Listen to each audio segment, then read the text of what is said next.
भारत माता शिव शक्ति अवतार ओम मंडली सच्ची गीता मुरली। ओम पिताश्री शिव बाबा याद है 16/8/2025 प्रातः क्लास।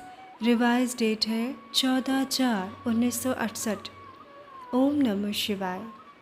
मीठे बच्चे, जब किसी को समझाते हो तो ऐसे समझो हम भाइयों को समझाते हैं। दृष्टि ऐसी रहे। इसमें ही बड़ी भारी मेहनत है। मेहनत से ही उच्च पद मिलता है। बाप भी ऐसे ही देखते हैं। बाप की नज़र भ्रुकुटी के बीच में ही जाती है। तुम भी बाप को भ्रुकुटी के बीच में ही देखेंगे। ओम नमः शिवाय। मीठे मीठे बच्चों को समझाया गया है, ये है मृत्यु लोक। इसके भेंट में अमर लोक भी है। भक्ति मार्ग में गाया हुआ है, पार्वती को अमर कथा सुनाई थी। अभी अमरलोक में तो तुम जाते हो। शंकर तो कथा सुनाते नहीं। कथा सुनाने वाला ज्ञान सागर एक ही बाप है। शंकर कोई ज्ञान सागर नहीं जो कथा सुनाएंगे, और कथा कोई एक तो नहीं सुनानी होती है। ऐसी टॉपिक्स पर तुम बच्चों को समझाना चाहिए। काल पर कैसे जीत पहनी जाती है, ये जो नॉलेज है अमर भी बनाती है। इसमें आयु भी बड़ी होती है। वहाँ काल होता ही नहीं। यहाँ तुम 5 विकारों अथवा रावण पर जीत पाने से राम राज्य अथवा अमर लोक के मालिक बनते हो। मृत्यु लोक है रावण राज्य, अमर लोक में है राम राज्य। देवताओं को काल नहीं खाता। वहाँ काल के जमघट होते नहीं। ये तो टॉपिक्स भी कोई कम नहीं है। मनुष्य काल पर विजय कैसे पहन सकते हैं, है तो गीता अथवा ज्ञान की बात। भारत अमरलोक था। कितनी बड़ी आयु थी। सर्प का विशाल भी सतयुग के लिए है। एक खाल छोड़ दूसरा लेते हैं। इसको कहा जाता है बेहद का वैराग्य। जानते हैं ये सारी सृष्टि तो विनाश होने की है। ये पुराना शरीर भी छोड़ना है। ये 84 जन्मों का पुराना काल है। अमर लोक में तो ऐसे नहीं होता। वहाँ फिर समझेंगे अभी शरीर बड़ा हुआ, सतो प्रधान से तमो प्रधान हो गया, फिर साक्षात्कार होता है। सर्प को भी नए खाल का साक्षात्कार होता होगा ना। समझ को साक्षात्कार कहा जाता है। हमारा अभी नया शरीर तैयार हुआ है, पुराना को छोड़ना है। वहाँ भी ऐसे होता है। उनको कहा ही जाता है अमर लोक, जहाँ काल नहीं खाता। आप ही समय पर शरीर छोड़ देते हैं। कछुओं का मिसाल यहाँ का ही है। कर्म करके फिर अंतर्मुख हो जाना है। इस समय के विशाल को भी भक्ति मार्ग में कॉपी करते हैं, परंतु सिर्फ कहने मात्र। समझते कुछ भी नहीं है। अभी तुम तो समझते हो। राखी उत्सव, दशहरा, दीपमाला, होली आदि सभी इस समय के हैं। फिर जो भक्ति मार्ग में चली आती है, ये बातें सतयुग में होती नहीं। तो ये भी टॉपिक अच्छी है। मनुष्य काल पर जीत कैसे पहन सकते हैं, मृत्यु लोक से अमर लोक कैसे जा सकते हैं, ऐसी ऐसी बातें समझाने के लिए लिखना चाहिए। जैसे नाटक के लिए लिखते हैं ना, आज फलाना नाटक है, तुम्हारे भी पॉइंट्स सेंटर पर नोट रखनी चाहिए। पॉइंट्स की लिस्ट हो। आज इस पॉइंट्स पर समझाया जाएगा।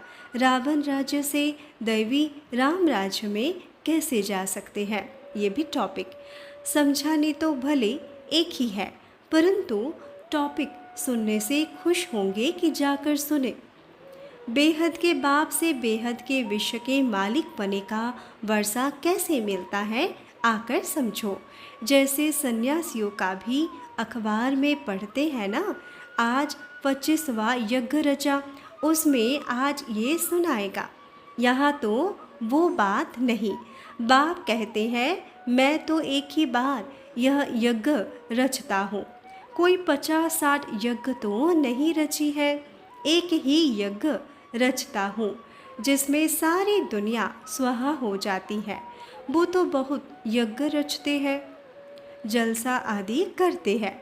यहाँ तो तुम जानते हो इस सारी पुरानी सृष्टि स्वाहा हो जानी है।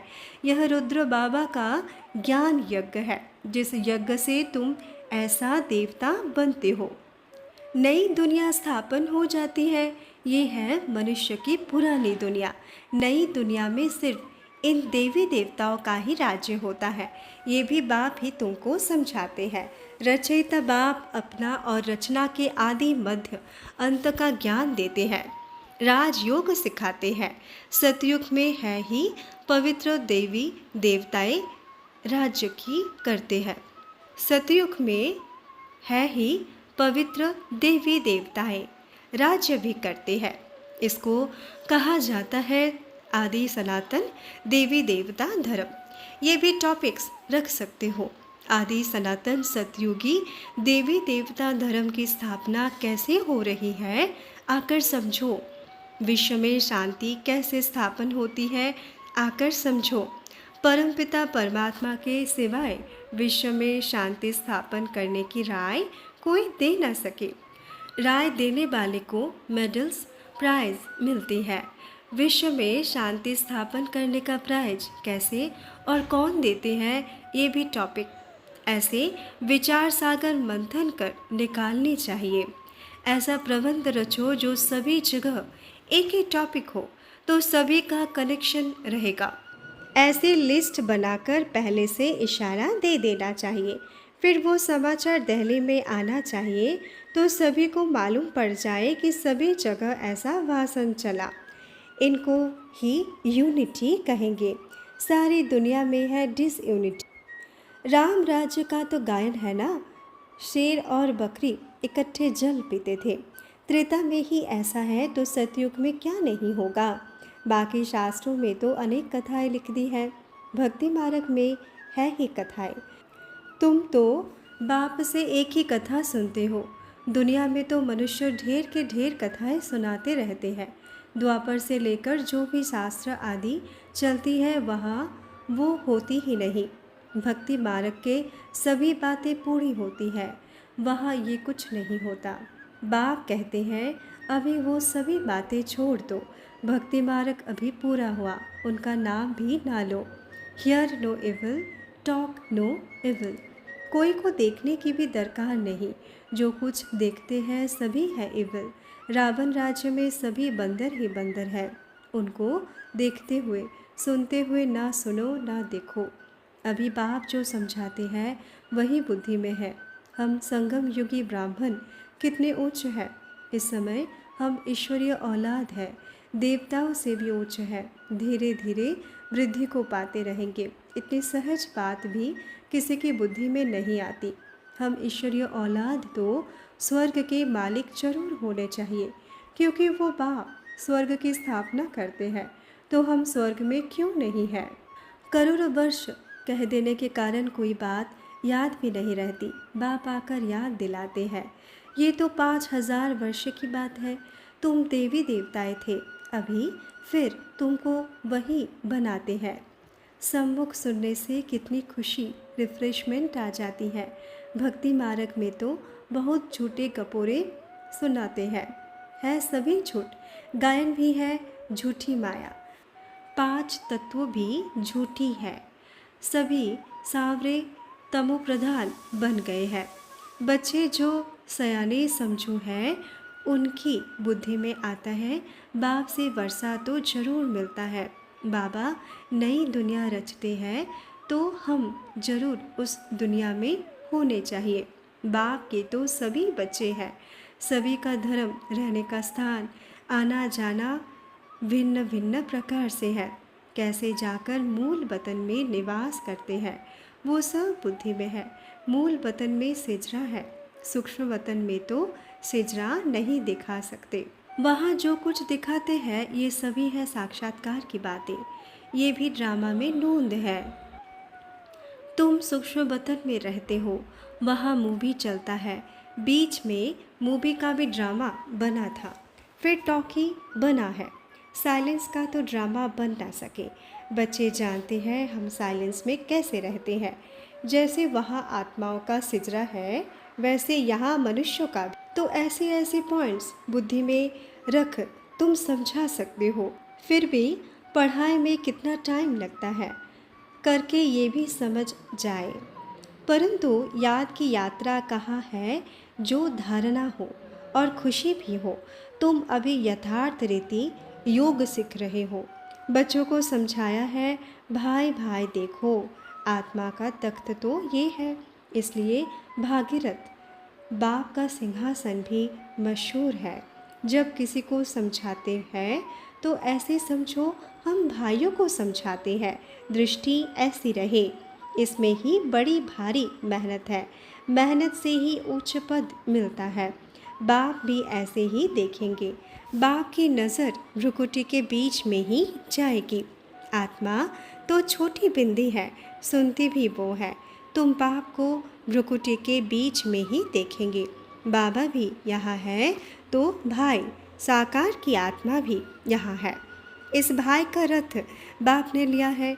ऐसी बुद्धि रहने से तुम भी जैसे ज्ञान सागर के बच्चे सागर बन जाते हो। तुम्हारे लिए तो सहज है। गृहस्थ व्यवहार में रहने वालों के लिए ये अवस्था जरा मुश्किल है। यहाँ से सुनकर घर चले जाते हैं। वहाँ का वातावरण ही और होता है भी सहज युक्ति। बहुत सहज बतलाते हैं।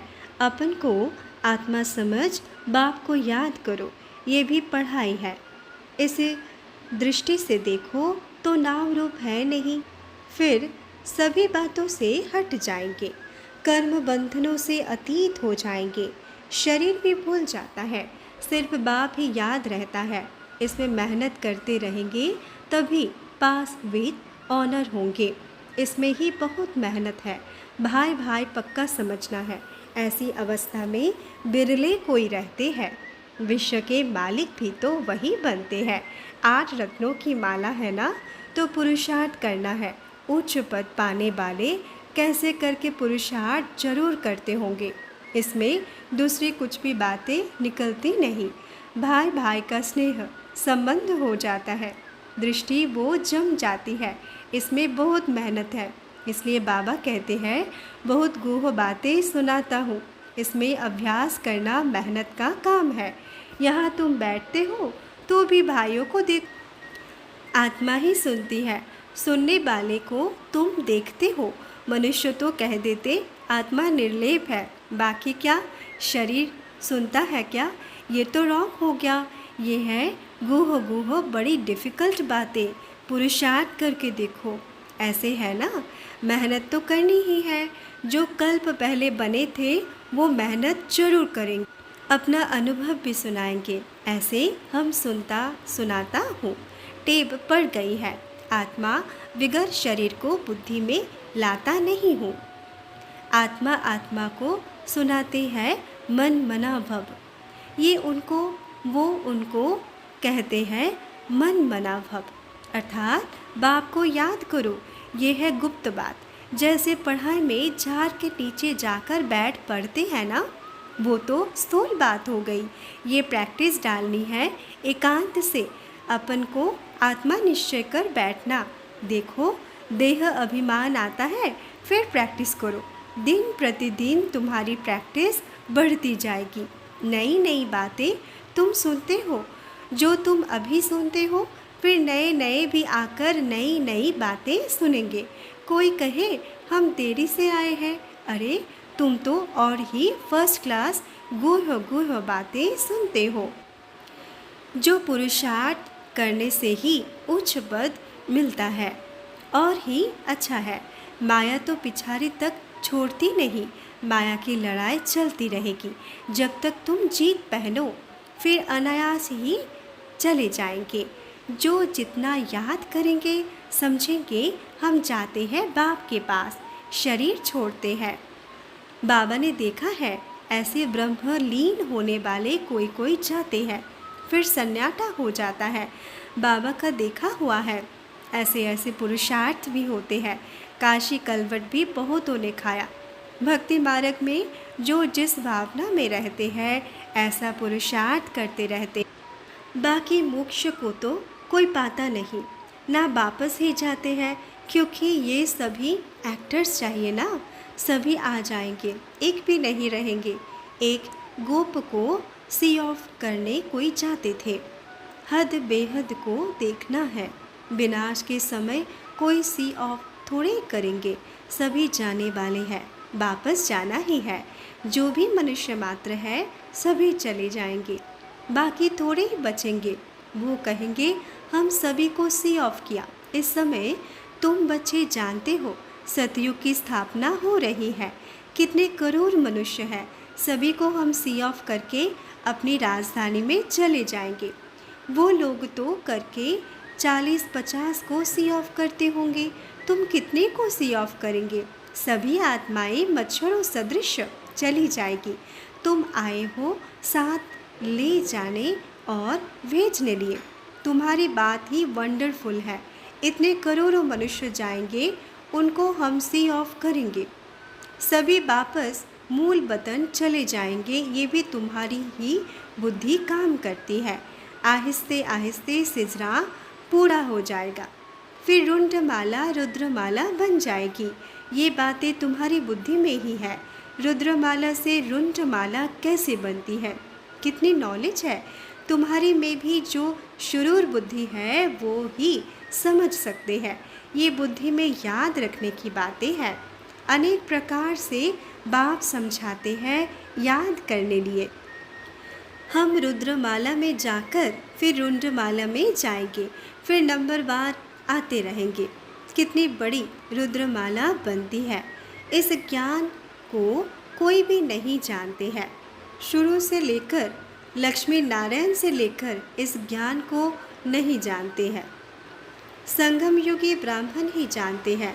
इस पुरुषोत्तम संगम युग को याद करो तो सारी नॉलेज बुद्धि में आ जाएगी। तुम हो जैसे लाइट हाउस, सभी को ठिकाने लगाने वाले। तुम कैसे लाइट हाउस बनते हो, ऐसे कोई बात नहीं जो तुमसे लागू नहीं होती है। तुम सर्जन भी हो, सर्फ भी हो, धोबी भी हो। सभी खासियतें तुम्हारे में आ जाते हैं, महिमा भी तुम्हारी हो जाती है, परंतु नंबरवार पुरुषार्थ अनुसार। जैसे कर्तव्य करते हो ऐसा गायन होता है। बाप तो डायरेक्शन देते हैं, उस पर विचार करना, सेमिनार करना तुम बच्चों का काम है। अच्छा, बहुत सुनाने से क्या फ़ायदा, बाप कहते हैं मन मना भव। अच्छा, मीठे मीठे रूहानी सिकिलधे बच्चों को रूहानी बाप दादा का याद प्यार, गुड मॉर्निंग। रूहानी बच्चों को रूहानी बाप का नमस्ते। हम रूहानी बच्चों की रूहानी माता पिता बाप दादा को याद प्यार, गुड मॉर्निंग, नमस्ते नमस्ते नमस्ते। वरदान पुरुषोत्तम भव। पुरुषोत्तम अर्थात हर संकल्प, हर कदम उत्तम अर्थात श्रेष्ठ हो, साधारण ना हो, लौकिक ना हो और व्यर्थ ना हो। तो चेक करो ऐसा कहाँ तक बने हैं। बाप दादा ने देखा है अब तक विशेष 2 शक्तियों की बहुत आवश्यक। एक स्वयं को परखने की शक्ति और दूसरी स्वयं को परिवर्तन करने की शक्ति। अब इन शक्तियों को स्वयं प्रति लगाओ, तभी समाप्ति होगी। ओम नमो शिवाय।